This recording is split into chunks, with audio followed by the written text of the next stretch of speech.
On with our percentages. So yesterday we looked at how to find 10% of a number, which I hope you found relatively simple, because that should lead us on to starting some slightly more challenging work today. So we're going to be finding things like 20%, 30%, 40% of different numbers.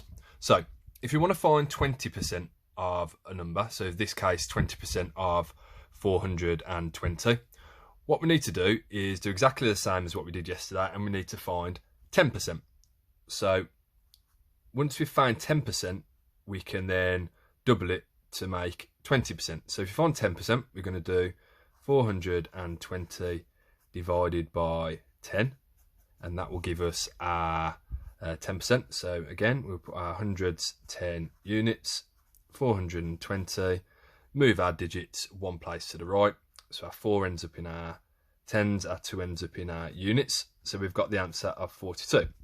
So now we've found out what 10% is. So we can write that here. 10% equals 42. We just need to double that number, because 10% doubled equals 20. Therefore, 42 doubled will give us 20%.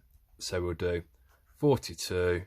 We can either do times 2 or adding 2. So we can either do 42 times 2, which 2 times 2 is 4, and 2 times 4 is 8, which would give us 84. Or we could do 42 add 42, and then that would give us the same answer of 84.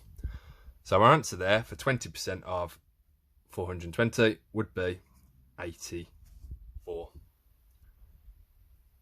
Okay, now I'll show you